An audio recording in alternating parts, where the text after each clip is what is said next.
Сәлеметсіздер. Біз сіздермен бүгінгі өтетін тақырыбымыз алдыңғы жасап жатқан презентациямызды әртүрлі форматта сақтау және қағазға қалай шығару керек. Алдымен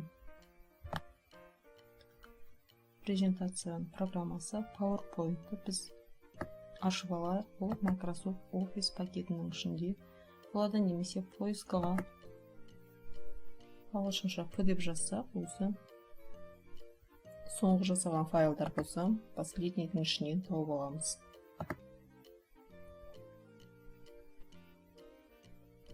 Біз 4 слайдтан тұратын презентацияны жасап қойдық. Енді осыны біз презентация түрінде сақтағанбыз алдында. Презентацияның файлы түрінде. Енді біз демонстрация түрінде сақтасақ, демонстрация PowerPoint. Демонстрация PowerPoint. Жұмыс столына сақтайық. Сутыршыл көзі деп сақталып тұра берсін. Міне алдында мен бір рет сақтап қойыппын. Сохранить деп.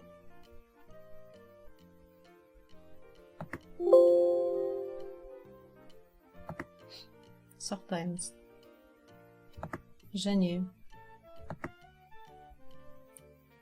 осы презентацияны біз видео файл түрінде сақтауымызға болады. Медиа, видео. Мен алдында сақтап қойдым. Бұл өте көп уақыт алады видео файл түрінде сақтау. Себебі видео материал өте көп көлемді алады компьютерде. Басқа ақпараттарға қарағанда, графикалық, дыбыстық ақпараттарға қарағанда ең бізде көлемді аз алатын ол мәтіндік ақпарат. Одан кейін графикалық және музыкалық, дыбыстық ақпараттар мәтіндік ақпаратқа қарағанда көлемі үлкен, ал ең көлемі үлкен ол бізде видео ақпарат. Сонымен сохранить дейтін болсақ, бізде алдыңғы файлды ауыстырасыз ба дейді. Мен алдында уже сақтап қойдым.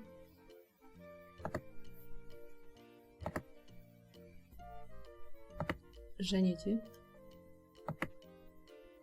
жеке-жеке суреттер түрінде сақтауға болады. Бізде мысалға 4 слайдтан жасалған презентация.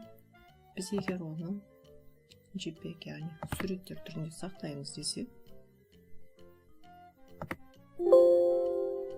барлық сайтты жеке-жеке сақтайсыз ба деп сұрап тұр. Иә дейміз.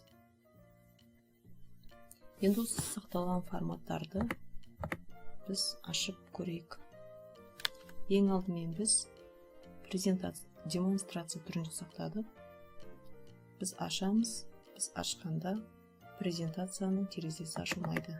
Бірде біздің бірінші слайдтан басталып көрсете береді.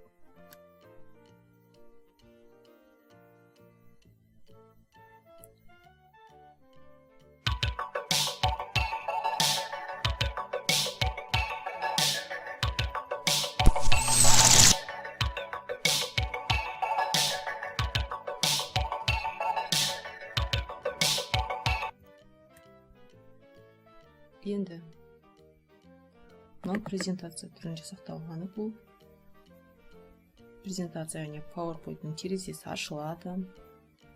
Жоба жасайтын терезесі. Содан барып біз слайдтарды көрсету деп көрсетеміз.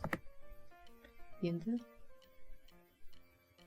біздің видео түрінде сақталған көрейік. VMV форматына сақталған. Ашатын болсақ, бізге видео файл түрінде ашылады.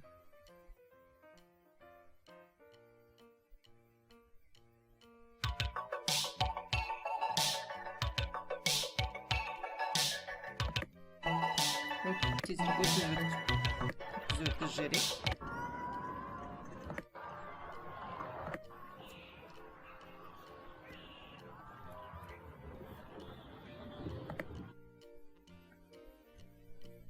Төртінші біздің сақтағанымыз папканың ішінде жекелеген суреттер түрінде.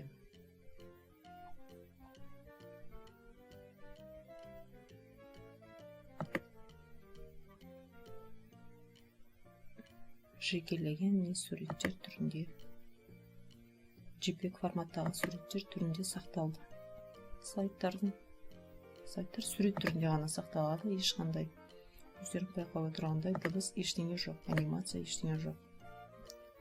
Егер сіздерге жасаған презентациядағы слайдтардың сурет түрінде керек болатын болса, осылай JPEG форматта не басқа PNG форматында, GIF форматында, қандай форматта ұсынады презентация, сол форматта сақтап алуларыңызға болады.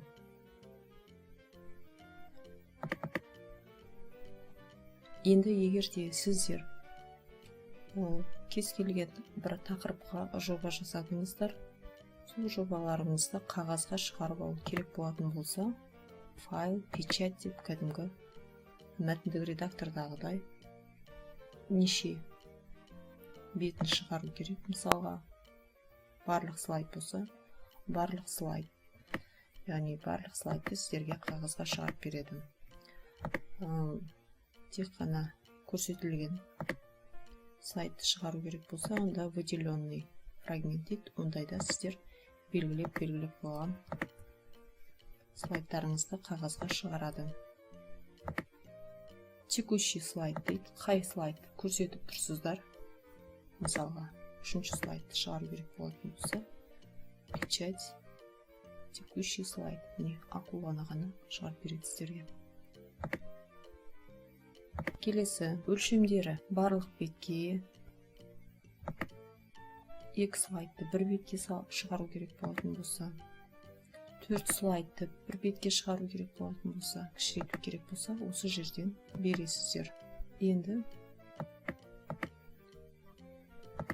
цвет. Сіздердің принтерлеріңіз түрлі түсті болса, түрлі түсті бояумен шығарып алуға болады. Ал принтерлеріңіз түрлі түсті болмаса, ақ және қара түсті, онда бұл түстер сіздерге ақ, қара және сұр түстердің комбинациясы түрінде шығарылады. Ақ, қара түстермен шығарылады. Сонымен біз бүгін жасаған презентациямызды әртүрлі форматта сақтап алуды үйрендік және қағазға шығаруды үйрендік. Осымен сабағымыз аяқталды. Сау болыңыздар.